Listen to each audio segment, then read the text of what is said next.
разгоняем все содержимое пакета. Сейчас суп настоится, и его можно будет кушать. А с другой стороны есть, скажем так, специальный пластиковый патрубок, через который, в общем-то, пища поступает в организм.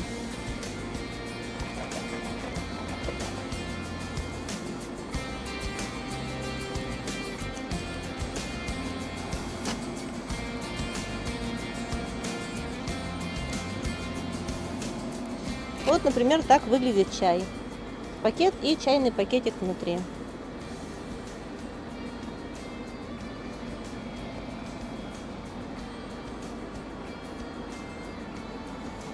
Едим мы специальными такими космическими ложками. Помните, как в кино? Взяли космические ложки и стали есть настоящую космическую кашу. Настоящая космическая каша у космонавтов тоже есть.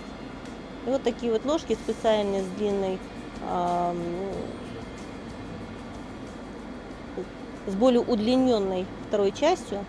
Она очень удобна, потому что кушаем мы из пакетов, и чтобы можно было достать и съесть сюда конца, в общем-то, вот сделана такая удлиненная ручка.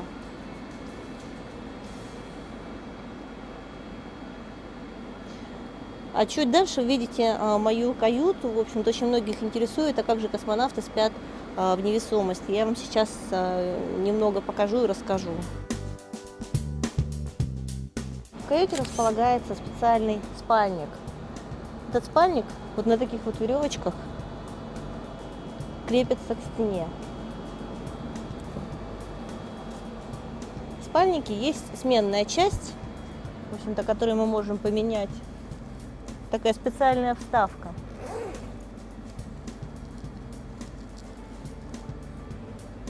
Которую мы периодически меняем с определенной частотой. В спальнике есть специальное отверстие для рук, что тоже, в общем-то, очень-очень удобно. Вот и весь секрет. Также в каюте есть все необходимое, что может мне пригодиться. Это массажные щетки, например.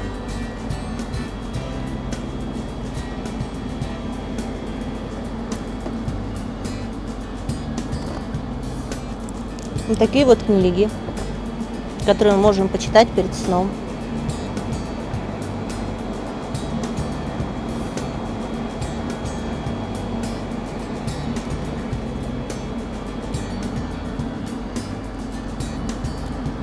Вот такие вот часы.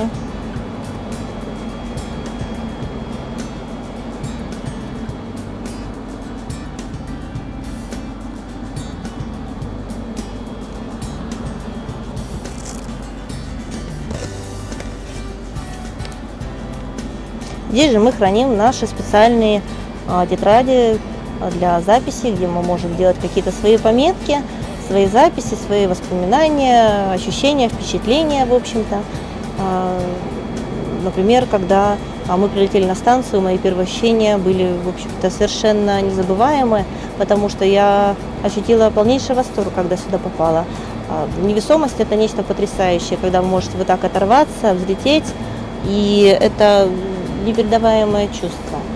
Если вы помните, когда вы были маленькими, возможно, вам снились сны, как вы летаете. И вы просыпались и думали, вот вы знаете, как это сделать, но у вас ничего не получалось. А здесь я смогла свой сон воплотить в реальность.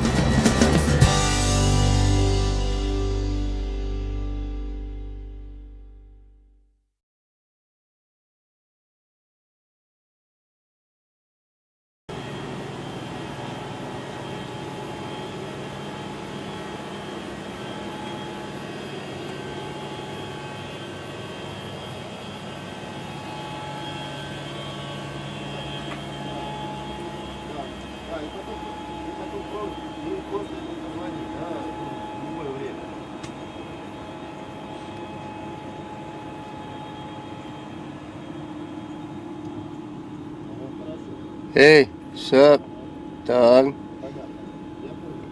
This is what we normally do, right? This is work. This is the whole tour. Start and finish right here.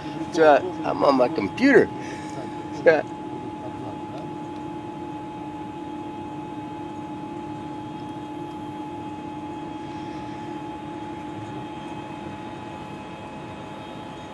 Look, Mom, no hands. You have hands. Хорошо. Так, No feet. этим костонайцам это только по телефону, да? Вот это, ну, примерно. It's roomy.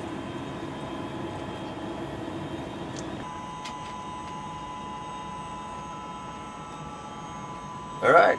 Welcome to the International Space Station. Here's a tour. We're starting right now in Columbus, and if you look on this little iPad right here, there's a picture of station, and right here, that's Columbus. So we're on the starboard side, kind of front area, and that module right there, that's what we're in right now. As you can see, it's of course the European laboratory, but it's not just European. We also have NASA racks in here, NASA payloads in here too at the same time. So it's actually quite a new stuff over here. This is the EML, and Alex will have to tell you all about that because that's his little bailiwick. But it's actually pretty cool because it talks about magnetic levitation, and I just think that's a cool sounding thing. I don't know exactly what it's going to do, but it sounds great to me. And over here you can't, it's hard to see again everything, but we were growing the, in here we were growing, that's where we grew the lettuce, is right in there. That's it. Move on farther, just a workbench, storage area, and there's a storage area above me, storage area below me, over here. We come over here, this is where we take our blood. We got it all set up for doing that. All the stuff we really need for that, all around here.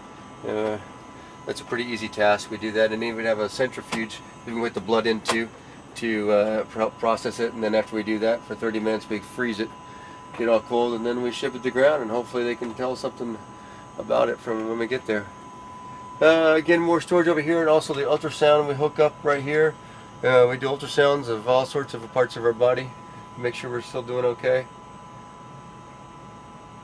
And there's also over here the Slam D, which we don't have to set up, but that's where we do the measure our mass or our weight, see if we're losing or gaining weight. We can set that up over here too, our version of that. And again, there's a lot of science actually going on here too that we don't touch too much, but we just set up. It's a good place, and it's going pretty well. And this is Alex, as you can tell. This is the German flags in the back, ESA stuff. It's a good place for Alex. So let's move on to Node 2. Vacuum cleaner. Yes, it's a true point. We do have one of the most important pieces of equipment on International Space Station heading up here. This is the vacuum cleaner, and it's the AC version. And we say, NASA's talk, that this is the only piece of equipment that doesn't suck on the International Space Station. But actually, this is actually much better than the old one, so we actually like it. And it's nothing too fancy, just a vacuum cleaner. But we have to use it every week. We're self-clean. Come into Node 2. If you look on the picture here,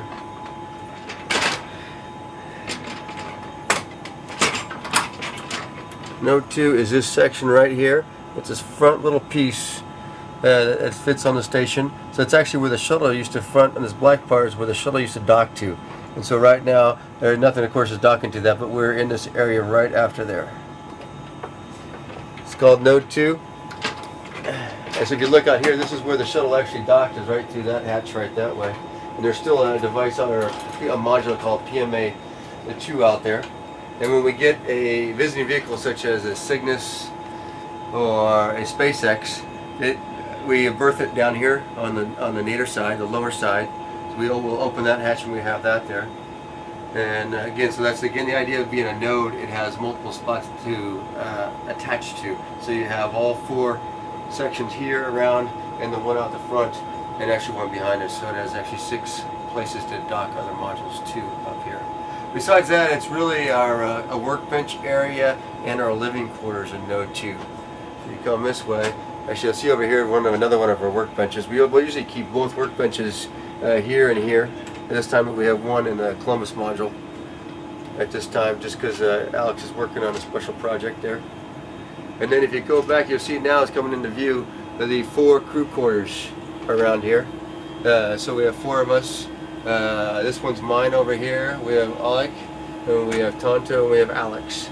And it's kind of interesting because once you get into one, you really can't tell which one's which orientation you are. So if I happen to go into Tano's to look at a picture or something he's got on his screen, I'll come out and I'll be kind of confused because I don't know which way I'm going. And especially if you go into Alex's or Alex to do that, you come out and you're really confused because it feels like you're in your own, but when you come out, it's totally different orientation.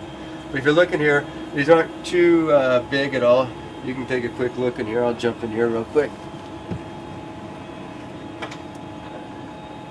So we have a sleeping bag attached to the wall.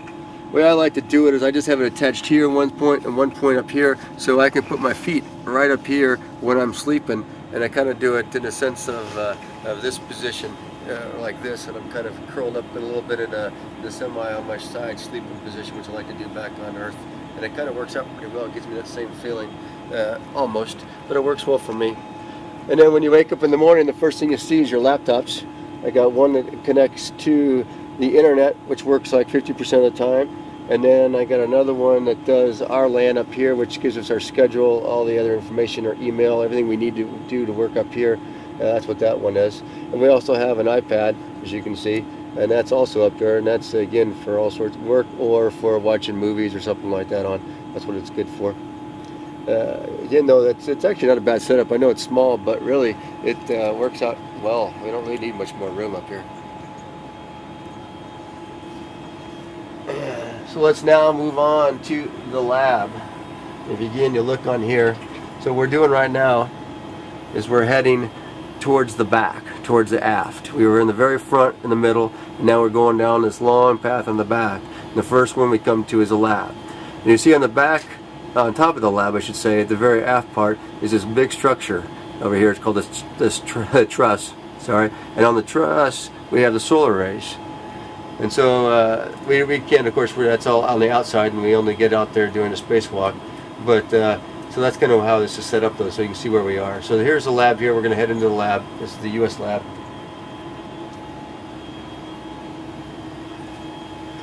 And again, this is pretty much just science racks and storage is what we have, and of course, in avionics. So we have a lot of the computers that run the system, or run the lab, or sorry, run the station, are in here. And besides that, then we have all sorts of experiments. And also right here, the first thing we start off here with is we call this Melfi, which is actually a big freezer, a minus 80 degree freezer. And there's 4 different sections of it, and they can control each different section here with a different temperature if they want to. And that's where we put, when we say with blood and stuff like that, we're going to put it in there to store it until it goes home. So that's how all the science is stored once we do it. Here is a glove box, so we can use to do experiments on here if we need to use a glove box. So people on this increment have been doing bass, which was kind of interesting. We all liked it as males because it was burning stuff, and you could burn things in here in the glove box, and that also was actually kind of nice. And and then later on, after the next SpaceX gets here, they're actually going to do all the work on the mice in that area, which is I think going to be very interesting, difficult but interesting at the same time. You go to the other side over here, in this little hidden area is what I've been working on lately. That's a Robonaut. You can hardly see him in here. So he's been my latest project. We've been upgrading the all the electronics in there, the computers, etc. And then this next week I actually get to put legs on him. I think he's going to be actually kind of creepy looking when he gets legs. But hopefully it'll help him walk around the station, move around the station. And as you look around the other spots, then we have on the top, we call them express racks. And express racks just means really it has power and data for any kind of experiments that want to go up there. So if anything on the ground, somebody comes up with an idea for science, and all they need is a data connection and power, they can design it to fit in here, and we can easily put it on there, hook it up, and then they can control it from the ground and do all the science without much interaction from us, which actually works out pretty well because we'll set it all up and they can run a lot more science that way. As we move this way, of course, we got the bike here we set up for exercise, which you have to do about a couple hours a day, either the bike, the treadmill, or on ARED, which is our lifting device. We got that. We got storage behind it. Up here is again the material science rack, and it's kind of, again, the ground does that. We set that one up. We put in stuff to burn again almost, and they do a bunch of experiments on it. We don't really touch it while it's running, but we set it up for them.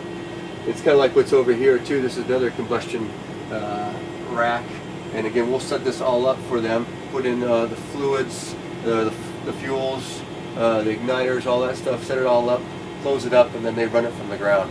Actually, again, I think they get good science out of that way, and it works pretty well. Over here is a called a fluids and combustion facility, but right now it has a really big a microscope in there, and we put samples in there for them to look at on the microscope from the ground. So you see, most of the science here is a combination of us doing work, and then on the ground they do a lot more work. And then they're the ones, of course, who are the experts. We're not the experts in the science, but we just help them out, and hopefully we get good science out of it. Bottom's another storage rack, and this has most of our medical stuff. So you can see the little cross on there for the AED, etc. The important medical stuff that is needed is right here across this rack. Another express rack for science, another express rack for science here. As we come farther in over here, this is called the robotics workstation, and the idea here, of course, is you can fly the arm from this guy right here. So this is where your camera views, so you can look outside to see what the arm's doing from this camera views. If you have a controller, they'll set up how you're going to fly the arm and put it into the correct mode for flying the arm. And then these are your hand controllers. And one is for translation, which means, of course, left, right, up, and down. And then this is attitude control over here, so if you want to pitch it up, pitch it down, yaw, or roll, like that, you do it with this. And you do a combination to make the arm go where you want it to go. It's good. We have two of these. We have one here in the lab and one in the cupola. And they both have different advantages and disadvantages depending on where you want to go with it. Let's see, besides that, we have over here is actually a trainer for using the arm. So this is kind of a setup, the same idea, but what it is, this is just all software, and then so we can actually practice using the arm right here. And it's kind of nice, because if you're going to grapple a coming vehicle, it's great to get a few practices in before you actually do have to do the real thing. It helps out a lot to have this. And we usually set it up and then make it a video game, because it's all set up ready to go for us to practice, and it takes only about a minute or 2 minutes to make a run of it. So we will sit there and put your quarter in, run the game, and then get a little practice, and then we go ahead and move on after that. As we move here, this is more just avionics rack here. We got the like air conditioning system, computers again that run on the station, and some stowage up above. Well, that's pretty much the lab. As we move this way again farther aft, we go into node 1, which is pretty much just like node 2. It's a little older, with the same concept, same design, and what's where we really eat and have that our food, etc. Set up a little sort of like a table where we watch a little TV. We watch movies sometimes on the weekends here, and this is kind of our area for relaxation. If you look over here, and this is our table. Now really when we eat, it's more like, I think we prepare here. We really don't eat on the table here because there's no reason to eat on a table. So what we'll do is we'll help prepare things here, keep things stuck to the Velcro or the tape as we need it to, and then when we want to eat though, you're actually just holding it here, letting it float, or eating it to do what you need to do while you eat. And as we sit around here, if we want to throw on something on a movie on, or something to watch during while we're eating, so that we don't have to talk to each other. That's always gets old. And we'll do that right here as we do it. This right here is our food warmer. So we take the packets of food, go ahead, throw them in here, heat them up. And this is actually the art of the week. So we're getting pictures from the kids of people who work on the ground force, the ground team.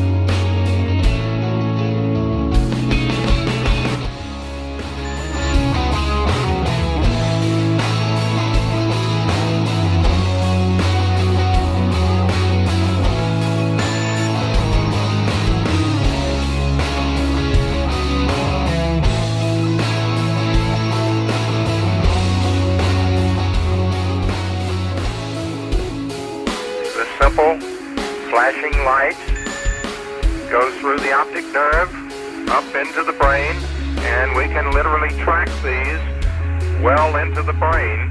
There are a number of other items that we have on board, but all of these are aimed at giving us a better understanding of the way weightlessness is affecting the nervous system. Scientists are looking very carefully at the reasons why astronauts have difficulty sleeping on orbit. This research, in addition, could prove very helpful to people on Earth who suffer from sleep disorders. On Neuralab, crew members are acting both as operators and subjects of this rotating chair, which is designed to stimulate the vestibular system. These may also have an Earth application in that they may help scientists design more effective rehabilitation procedures for patients who have severe inner ear diseases. Now in the Space Hab module, which is in Discovery's payload bay, with the Japanese Space Agency astronaut Chiaki Mukai in the foreground, and behind her, European Space Agency astronaut Pedro Duque. And he is joined now in the Space Hab module by Mission Specialist number 2, Scott Parazynski.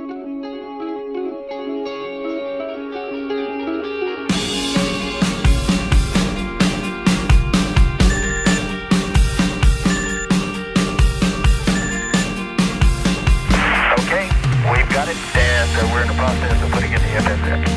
Outstanding. The best procedure that we can come up with is to use the flight water.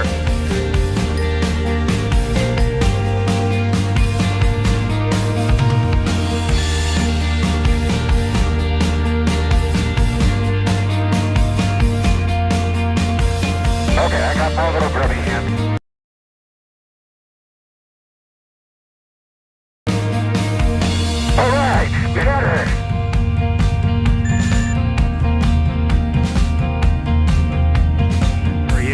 Dan, do you have the LSAT in sight? Roger, we sure do, and it's right on across there.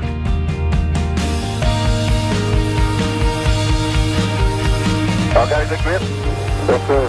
Houston, I think we got a satellite.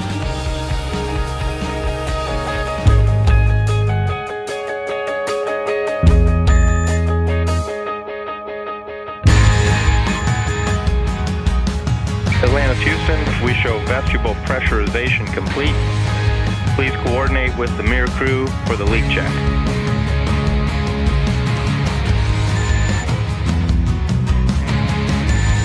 Houston Endeavor, we have capture on target.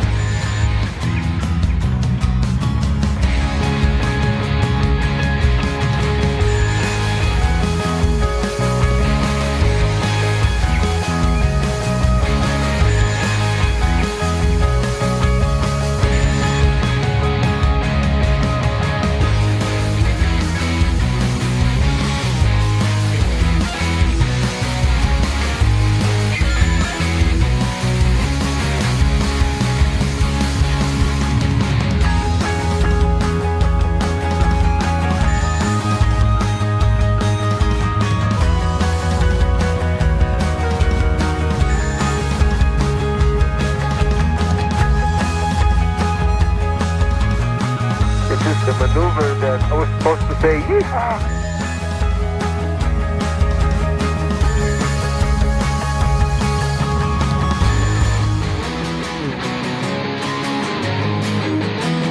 Houston, we're clear for a 5 cycle. 5 coming.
we are in the cupola of the International Space Station, where we can get a great view at the whole bottom of Space Station, which of course includes a wonderful view of Atlantis.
Battier process. So this is getting kind of like all recycling in this area here for the Node 3. And this is also where we clean up in the morning, say brush your teeth, that kind of stuff every morning.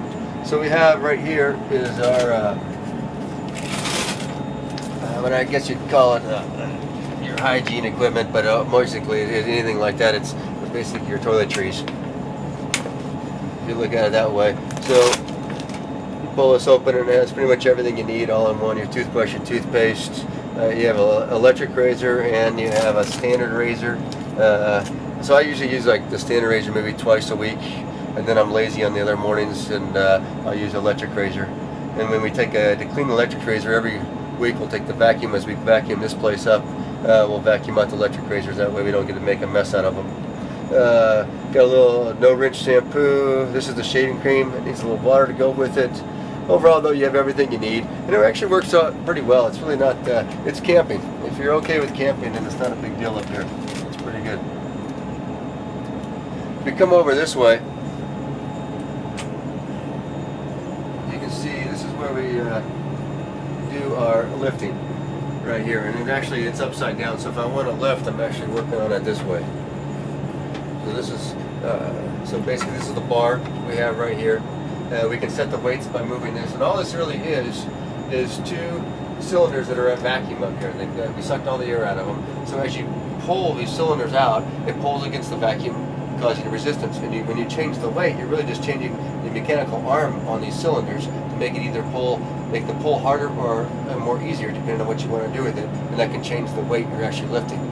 And so, and it's a good system. It gives you a good lift. We can do, squats, deadlifts, heel raises and bench, shoulder press, all sorts of things on this. And I feel it's actually quite good. It's much better than I expected, honestly. It's a good workout, and I'm glad we have it. So it's one of my things I like to do up here. Back on this side again. So on node 3, we again have the hatches all the way around. You can use. I'll go back the right way now. So again, the only place we have anything though right now is nadir. And nadir down here we have is a cupola. And right now, unfortunately, it's dark out, so maybe we'll take a look at that a little bit later. But that is our window on the world, the Gloss Bottom Boat. It's a beautiful place. That's where we like to stay and hang out and watch Earth. There's also another robotics workstation down there. I'll show you in a minute. But on the sides, again, there's just hatches. But right now, we don't have anything on them. One day, I believe they're going to plan on moving PMM over and also putting maybe another Bigelow module out here. It would be very interesting to see. But for right now, this is all we have. And on this side, again, is stowage. Again, we have all sorts of things here for stowage. Mostly water that we stow over here.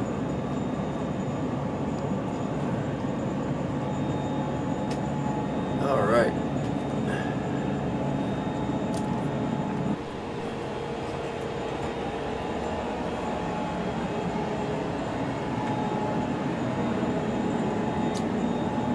Alright, we're back in node 3. Going to head nadir into the cupola.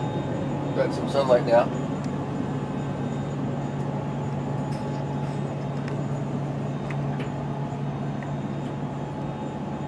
And this is our best viewing spot on the world.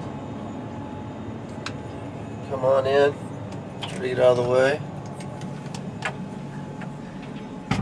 Very good. So we have full of cameras up here. And of course, robotic workstation, just like in the lab. And there's the beautiful Earth. So we can hang out. You see the arm? I don't know if you can see the arm there. It's set up. It's on the top, or sorry, on the bottom of node 2. It's connected to it right there. And that's the position that we use to grapple the cargo vehicles, SpaceX and Cygnus and HTV. And it goes in right on node 2. Just a little bit forward of where it's grappled to node 2 is where we berth those vehicles. And if you come right here, then you can see to the right is the GEM, which we'll go to shortly, along with the exposed facility out there. That's part of the Japanese Motor 2 when we have experiments that are outside, and we have a Japanese arm that can move those around and do work on those. And you can see right now, if a little bit more to the right, you'll see actually a launcher that we've been launching small satellites off of right there, which is kind of cool. That's kind of nice to watch those go by. If you go back to the left over here, you're going to see the PMM, which is our storage vehicle. It's right there. Made by the Italian Space Agency, as you can see, Hazy. As you go farther aft, you'll see first is a Progress. That's my spaceship. It is. That is Tonto's Progress right there. Oh, it's a Soyuz. I know that. I was giving you a hard time. He's a cargo, so it is a Soyuz. It is a Soyuz because it says so on there, and it is it's the one that the 39S crew came up on, and then behind that is a Progress, and not just a Russian cargo vehicle. And as you go around, that's pretty much what you can see out here. You got solar arrays, of course, on each side. If you go over this side, all the way over, you can see the solar array on the port side.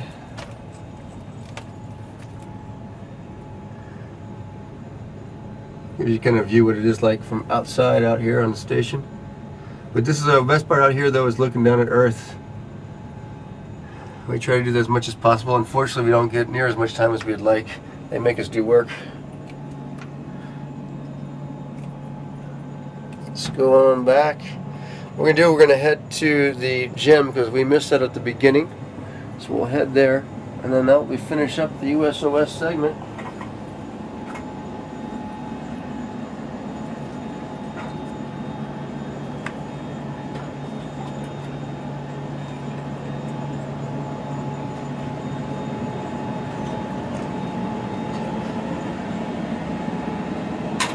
And on the way, I'm going to get some water because I realized I was thirsty. And I'll show you how we put water either for our drink bags or for if you need to rehydrate some food.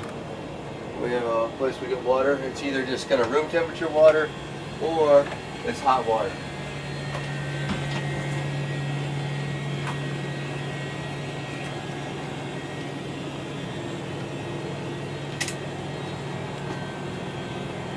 So this is the location. It's called the PWD, Portable Water Dispenser. Potable water dispenser. I knew that. And it probably is portable too, but not that good. So you just put whatever it is into the adapter, tell it how much water you want, and hit the button. It's pretty easy. Even I can do it. Now if you do want some cold stuff, we have these, it's called Merlins, but they're kind of set for refrigerators. But we look at them.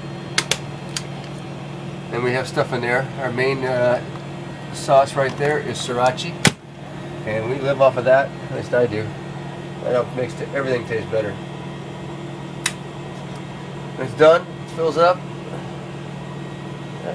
And the nice thing about these things, these straws, of course, it's got a little clamp on there. So if I didn't have that on there, I'll show you real quickly. If that's just off on there, the water pressure, it just starts coming on out. There we go. Let's go into the gym.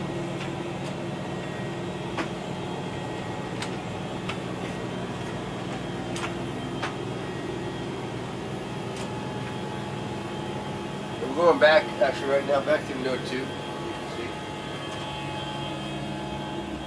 We'll head starboard. Alex.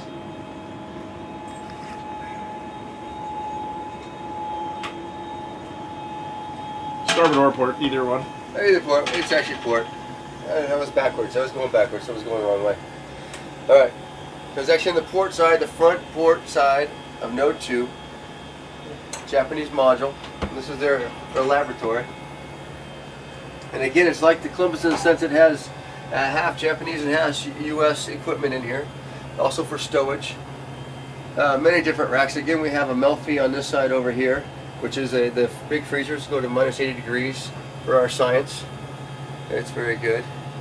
Over here is a glove box with a microscope in his side over here, and over here it has a place basically to incubate things. We have one, you can do it as in, so it free floats in the microgravity, and another one that they compare it to, which has a centrifuge, and they make it a 1G or a partial G, however they want to do the science. And so it has a spinner in here, and that way they compare the two here. They put two samples of the same, start them up, and then we put them over into the microscope, and they can compare them right there. Been working on those this last few months too, on a couple of different experiments on that. It's kind of nice. Another express rack over here, again with different pieces of equipment in it. Again, just power native, they can do all sorts of different types of equipment. It's pretty amazing all the things they can do. We come to our stowage area, lots of stowage of course. There's avionics down there too.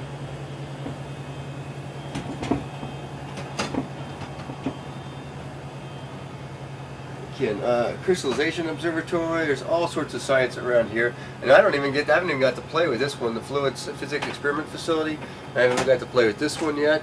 So there's lots of science here that I didn't get to even play with up here that's going on. Unfortunately, I won't get to, but there's so much science going on. Well, we have over 200 experiments going on up here while we're here, and it's impossible to know them all. But I hope to get to work with at least half of them.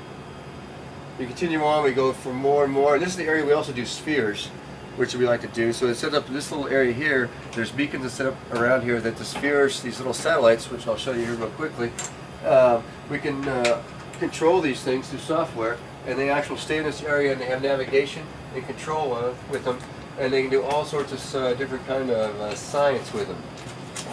Just to get you an idea what it's like to in the stowage areas. So here's a sphere. It's got a little CO2 cartridge in it, so it has little jets on it. and this thing can then fly around station. We're getting it set up here to actually put basically a smartphone on it, and it's going to then use its camera and map the inside of the station, and then use that as its guidance navigation, and go ahead and fly a trajectory through station. I'm looking forward to that one too. I think that's going to be really cool science. But again, this is the main area for spheres that we use, because it has right now the beacon set up to keep the navigation system right here, and it knows where it is as long as it's flying right here. I'm looking forward to the upgrade though, where we can go anywhere with these things.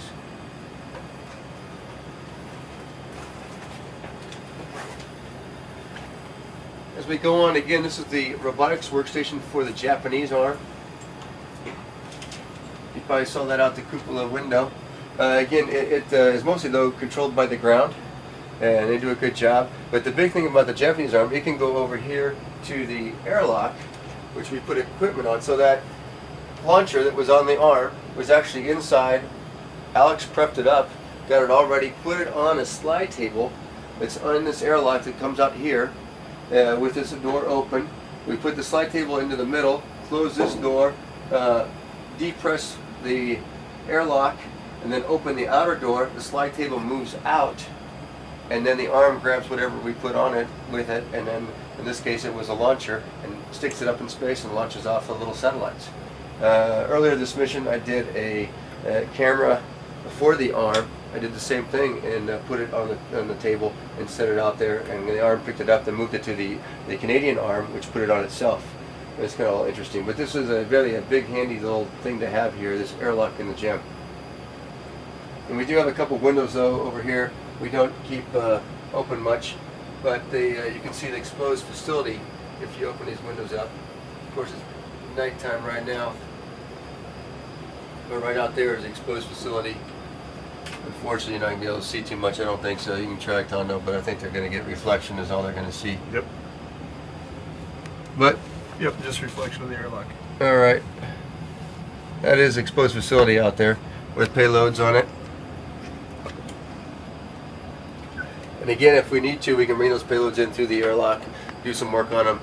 But mostly it's all done robotically. If you go to Zenith, which is up for us, is where you get to play. Oh, this is Tano's favorite experiment. Sorry. It's called BCAT. It's colloidals again. We do a lot of colloidal research. I'm sure you're not exactly what that's all for, but I hear it's really good. And so what this is, if you look at this, there's actually 10 different little chambers in here. And what you have to do to get those chambers to work is you have to mix them up so it makes it a smooth, and then basically all the colloidals kind of mix into the solution.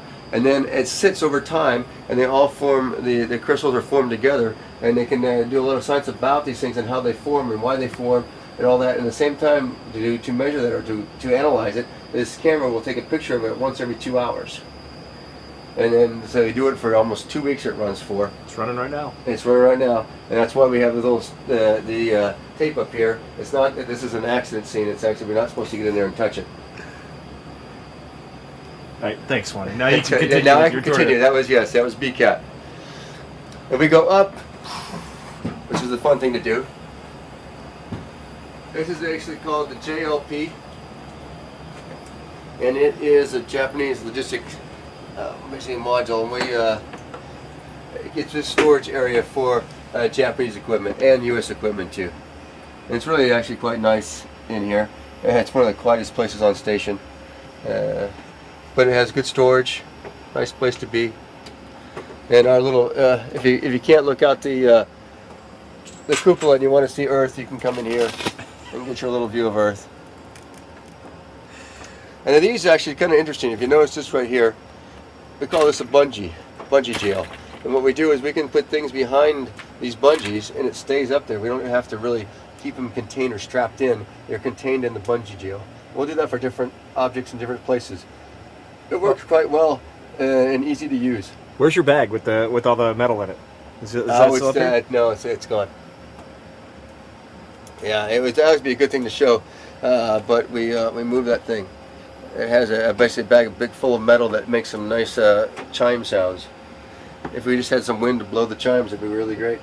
Hey, you know what? Come back up and let me go to the front of the gem, and you can do your. Oh, okay. Sounds good.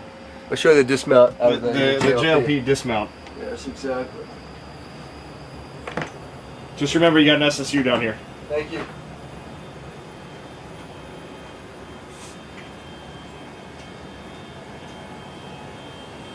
ready? Give me one more minute. Swanee has perfected this over time. We'll see if he can pull it off. Okay! Alright. The dismount.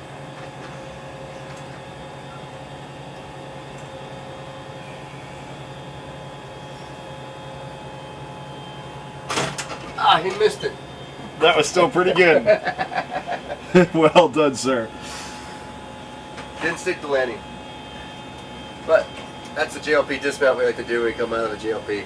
As you notice, it's kind of fun to move around up on station. So that's the Japanese portion. Again, it's a great lab. I really like it. It's one of the cleanest places on station to work, and it's always fun to work there. Try to get there. At least we'll get part of it. Oh, and explain what the green dots are. Okay. You on? Yeah. Okay, this is our, it's called a PCS, which is basically information on how the station systems are doing. But most important thing for us are the comm, what is available comm-wise. And this is what we have down, so when we look anywhere around this area, we can look over here and see if we have comm or not. And we have 4 different channels, space your ground 1, 2, 3, and 4. As you can see, it's upside down, but that's just the way it happens to be here for us. But these are the prime 2 we use, and it's the most available. And then these are, if we have KU, we have these 2, and we can use those 2. And so it's comm's very important for us. We need to talk to the ground quite a bit. They help us out tremendously. They're the ones with all the real knowledge. Again, so we're just a glorified technician, which I'm qualified for that, just being a tech. And it's good for me. But it is still fun to be up here, no doubt about it. This is the accidental trip we can do.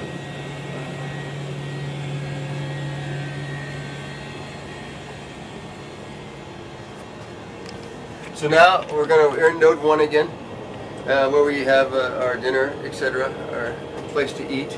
But we're going to move farther aft, and when we go farther aft, we're going to head into the Russian segment.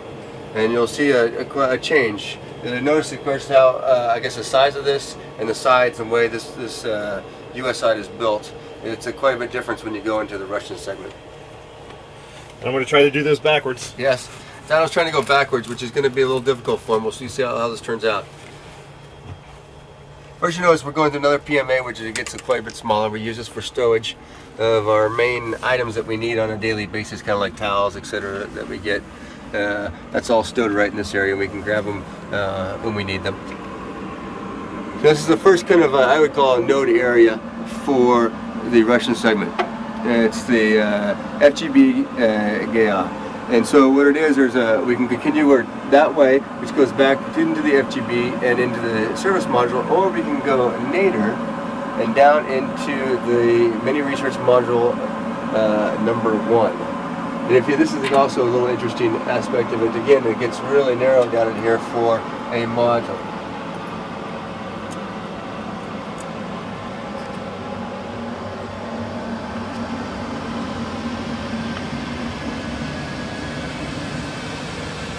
So this is, they call it meme in Russian, that's the Russian acronym meme. But the idea here is there has some science in there. It's more of a storage area for them. They keep a lot of their stuff here. And if we continue on, that's the Soyuz that Tano and the rest of his crew came up on. And so that's where we saw out the cupola. That's where you go to get to that one right there, through that area right there. So that's where this is docked to on the meme 1. And so this is one of the newer modules for the Russians. It came up, I know STS-132 put this on, so it's not that old. And you can see it's actually pretty still clean on the sides. As you look at some of the older Russian modules, you'll see that basically this is the pile Velcro right here on the sides. And it's great for sticking things to, however though, it does get dirty and it's hard to clean. And you can probably see that later. Always advantages and disadvantages to everything.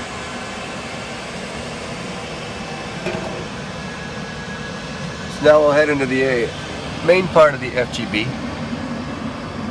If I can find it.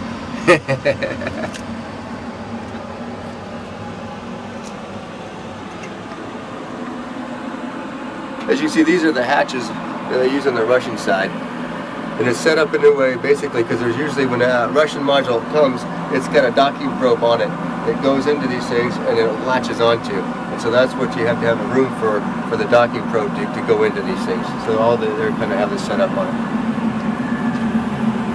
This is also for airflow through the Russian modules. You can see we have the ducts going through right here. And actually this one goes all the way over from the service module all the way into node 3. So it's a long running hose that goes all the way across to keep the airflow all the way throughout station fine.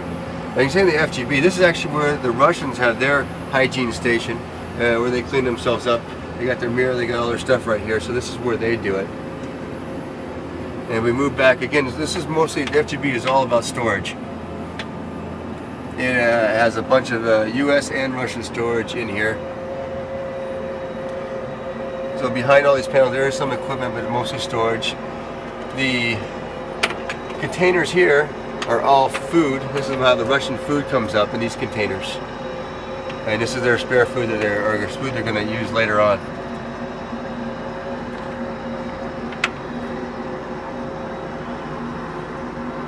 Okay, now we're going from the FGB into part of the service module, which is like the main living quarters for the Russian side. And this is their kind of, I call it, node area. PO is the name of it in Russian. And it has two different ways to go. If you go nadir, you go into the docking compartment and into a progress down that way. And you can see their Russian spacesuits. So this is what they just did a spacesuit about a week ago. And this is what they did it out of the docking compartment. It's actually their airlock. And if you go zenith, we go into the mini research module number 2, and that's where the progress that I came on is docked to. And this is where I have to stay when the Russians do a spacewalk, so I can't be separated from my Soyuz through closed hatches. And so to make sure they want to close that hatch, they're doing their spacewalks. So I have to be in here, so I'll always have an access to my Soyuz back this way. We go a little farther, we can at least go a little bit into the Soyuz. As you can tell, it gets narrower and narrower. The Soyuz is actually a pretty small vehicle.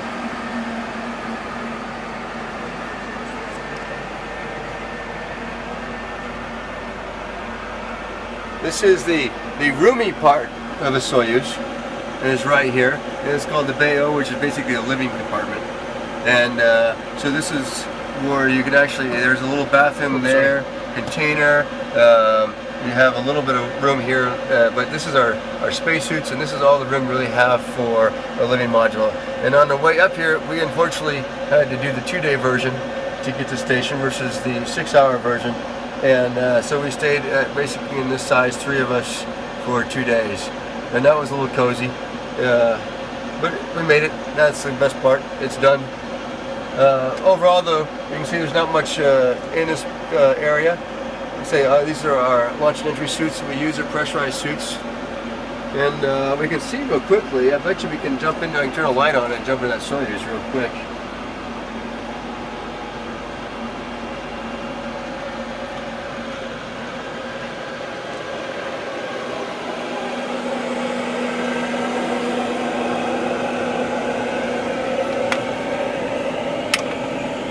Actually, I don't have my flashlight.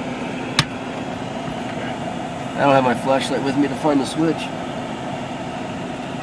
But I think we do.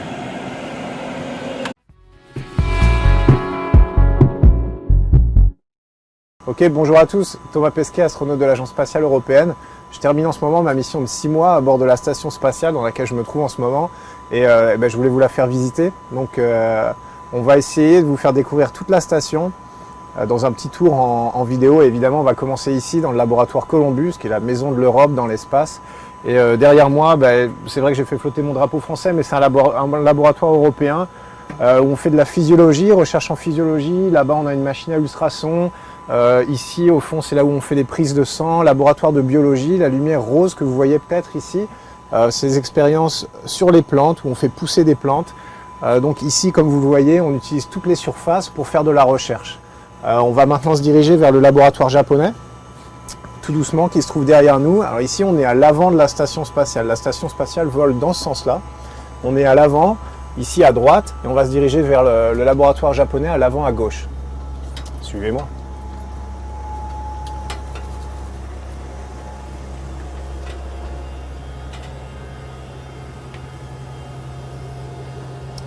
Laboratoire japonais, c'est le plus grand module de la station spatiale. On a des frigos à moins 80 degrés, des congélateurs même. Encore une fois, sciences des matériaux pour étudier les alliages, physiologie, physique des plantes. On a des équipements de communication. On a à peu près tout ce dont on peut rêver. Ce laboratoire, c'est une mini station spatiale. On a ici le station de commande du bras robotique japonais qui se trouve derrière moi. Ici, un sas pour faire sortir des expériences scientifiques. Et derrière moi, il y a même quelques fenêtres, mais je pense qu'il fait nuit en ce moment.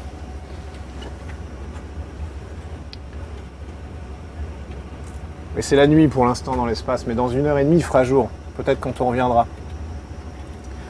Ce module japonais, en plus de ce sas qui nous permet de faire sortir des expériences, il a une particularité, c'est qu'il a un grenier dans lequel on peut entreposer énormément de choses, et ça, c'est super pratique.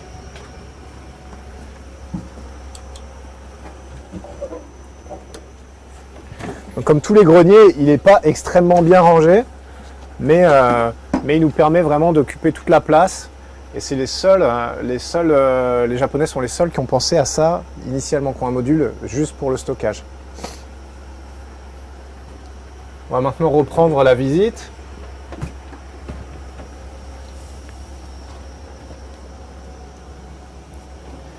Comme vous voyez, pour se déplacer, il n'y a quand même rien de plus pratique que flotter.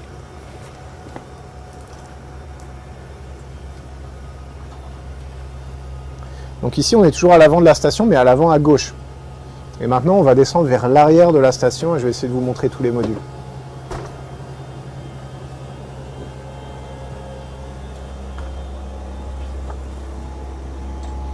Ici, on se trouve dans un module de jonction qu'on appelle les nœuds, node en anglais, donc c'est le node 2, le nœud numéro 2. Ici, l'avant de la station, les sorties de secours se trouvent sur les côtés et à l'arrière de l'appareil. Ici, par exemple, on entrepose des scaphandres. Quand on se prépare pour une sortie extravéhiculaire comme en ce moment, c'est ici, sur ce sas, que viendront se docker des véhicules spatiaux. Il y a une porte qui s'ouvre sur l'espace. Ici, on a des tables pour faire nos bricolages. Et puis, ce qu'on a aussi disposé tout autour de la circonférence, c'est nos couchettes. Donc moi, j'utilise celle du bas. Donc, je vais vous faire visiter rapidement.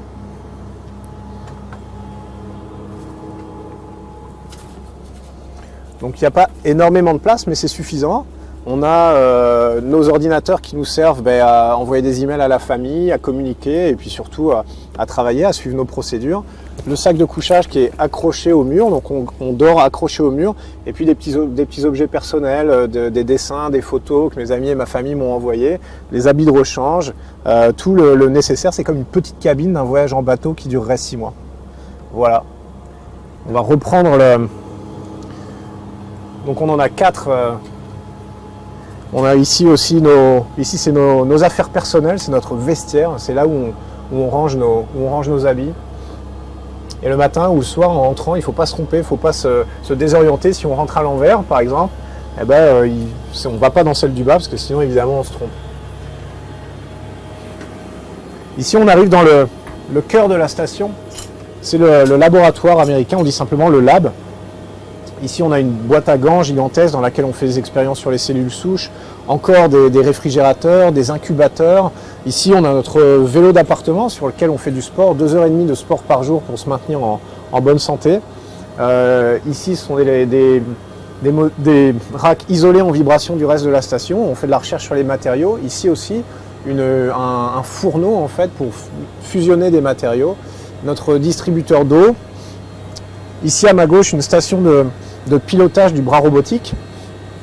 C'est d'ici qu'on contrôle, au moyen de ces écrans et de ces 2 joysticks, le bras robotique de 17 mètres qui est à l'extérieur de la station, qui nous permet d'attraper les véhicules ravitailleurs ou de faire des réparations à l'extérieur. Donc, comme vous le voyez, c'est très complexe, il y a des câbles dans tous les coins et on utilise toutes les surfaces. On a notre petite station de photo avec nos appareils photo, caméra, batterie, objectif. Et tout ça, ça nous sert à faire des photos de la Terre qu'on partage avec les gens évidemment, mais ça nous sert surtout pour le travail parce que on est les yeux et les oreilles du centre de contrôle. Donc les gens au centre de contrôle qui n'ont pas la chance d'être là veulent avoir des photos et veulent voir un équipement qui casse ou une connexion électrique qu'on a faite pour se rendre compte si c'est bien fait ou pas et puis pour pouvoir tout simplement nous aider à faire notre travail. Un autre véhicule, un autre nœud, module de jonction. Celui-là s'appelle le Node 1, nœud numéro 1. Et ici, c'est vraiment le carrefour de la station spatiale. C'est aussi ici qu'on a la cuisine. Et c'est ici qu'on entrepose notre nourriture. Je vais d'abord vous montrer notre sas.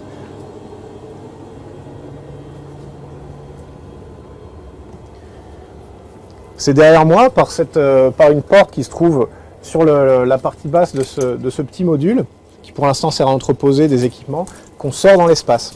Donc on va enfiler ces scaphandres, qui pour l'instant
machine impressionnante s'appelle Airhead. C'est notre machine de sport à l'intérieur de la station spatiale. Elle nous permet de faire tous les mouvements de musculation du haut du corps, des bras, des cuisses, du dos. On peut monter jusqu'à 272 kg. Évidemment, on ne va pas tous les jours aussi haut. Elle est isolée du reste de la station avec un système complexe d'amortisseurs pour ne pas transmettre les vibrations dans le reste de la station. Et c'est sur cette plateforme qu'on va pouvoir réaliser des développés couchés, des squats, des deadlifts et finalement travailler tous les muscles du corps qui sont affectés par les missions de longue durée en apesanteur. Derrière moi, c'est un module qui s'appelle PMM, module européen. Et il nous sert à nous de grenier. C'est un module qui, à l'origine, accompagnait les missions de la navette spatiale. Et finalement, on a décidé d'en faire une version permanente.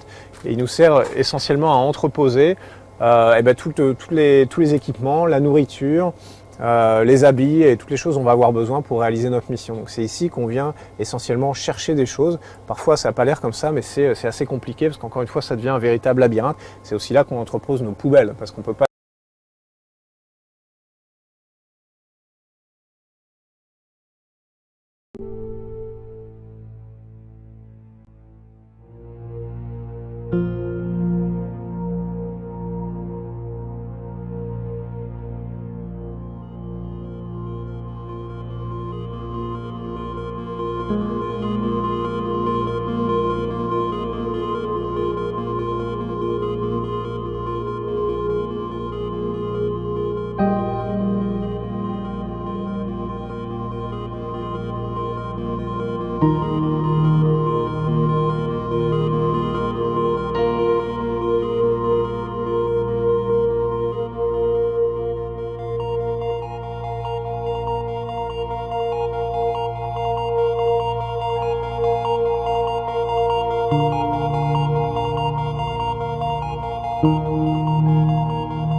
elle est recouverte de velcro parce que sinon tout s'envole. Donc on a nos couteaux, fourchettes, cuillères ont du velcro ou du sparadrap. C'est comme ça que se présentent les boissons, qu'on réhydrate et qu'on consomme directement à la paille, dans leur emballage. Et la nourriture, elle est soit déshydratée, soit lyophilisée, soit irradiée. On la fait réchauffer dans un four, que voilà, le four de la station spatiale. Et ici, on a même un petit frigo, dans lequel on va mettre nos boissons, nos desserts.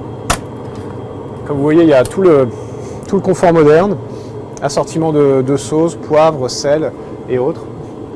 Et encore une fois, la nourriture est souvent stockée dans ce module. Ça, c'est par exemple toute une armoire de nourriture. On a tout ce qu'il faut pour que même si un véhicule de ravitaillement ne venait pas, on pourra survivre pendant quelques mois. On va maintenant se diriger vers le segment russe de la station spatiale. Suivez-moi.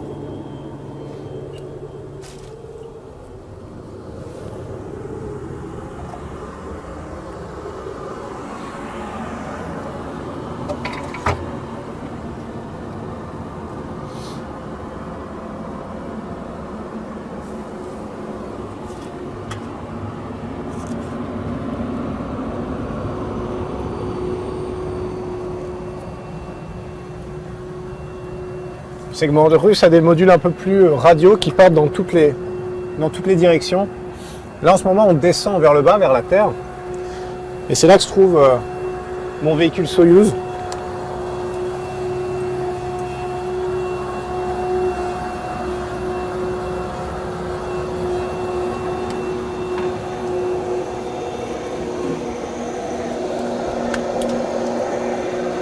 C'est dans ce véhicule qu'on est arrivé après 2 jours de voyage vers la station spatiale. Donc comme vous voyez, c'est pas très grand, mais on a tout ce qu'il faut. On a encore nos scaphandres qui nous ont accompagnés pendant toute l'ascension vers ici.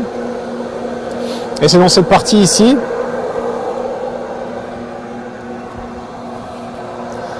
qu'on était assis tous les trois.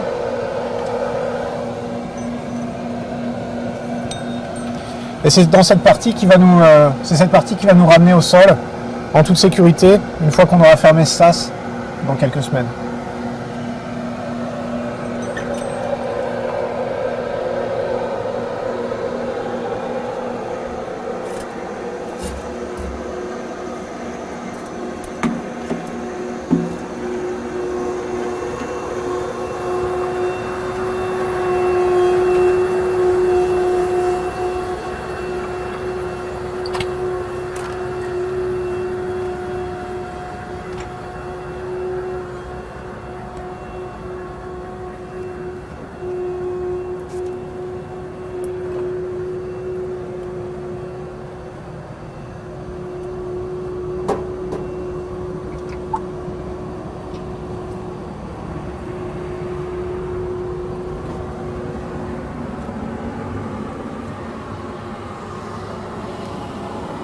Maintenant, on va se diriger vers l'arrière de la station, le FGB en russe, qui était le premier module qui a été lancé en 1998, qui maintenant sert essentiellement le module de stockage. C'est un module tout en longueur, comme vous pouvez le voir.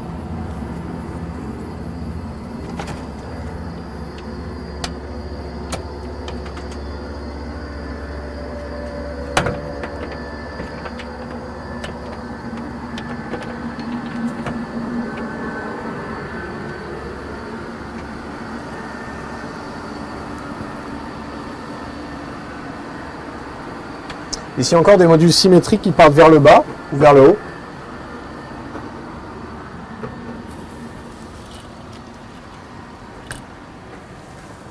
Module qui sert de sas d'amarrage pour les véhicules, en même temps que de sas de sortie pour les scaphandres russes de la station spatiale. Un ici à ma droite, un ici à ma gauche. Le module qui se trouve au-dessus de nous est symétrique.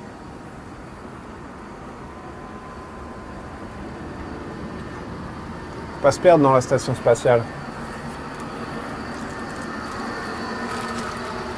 C'est la même chose ici. Ici, le Soyouz numéro 2 de la station spatiale est arrimé en haut. Et derrière moi, des scaphandres et des équipements. Maintenant le cœur de la station côté russe. Le module de service SM.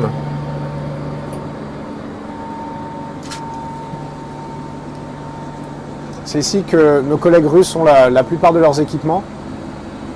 Appareil photo sur les murs, module scientifique, module d'observation. On a même Oleg. Bonjour Oleg. Bonjour. Qui parle très bien français. Ici la table côté russe, les couchettes sur les côtés, les toilettes à l'arrière. La différence notable, c'est que nos collègues russes ont même un hublot dans leur couchette, donc ils peuvent s'endormir en regardant le soleil se lever ou se coucher 16 fois par jour. Voilà, c'était à peu près le tour de la station spatiale, très rapidement, alors qu'on voit qu'en dessous de nous, le soleil commence à se lever.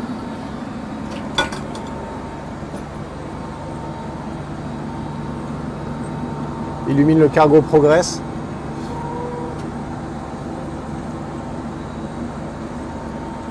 Une journée comme une autre dans la station spatiale.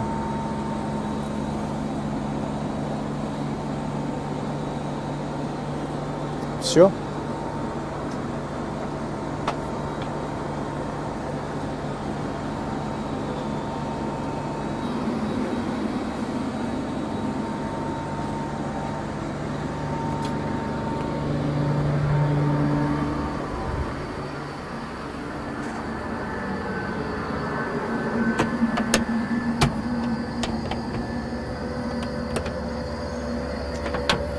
Осторожно! Осторожно, Тома. Осторожно, Тома. Осторожно, Джак. Кроме всего.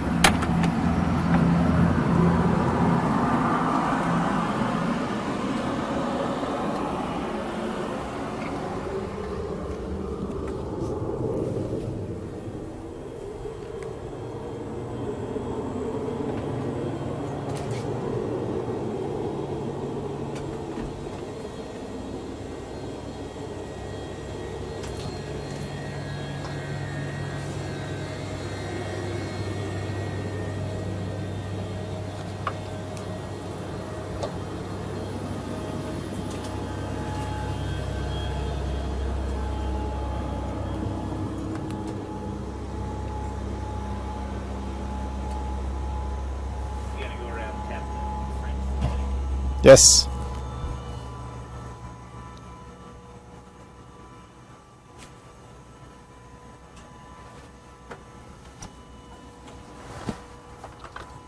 Ta-dam!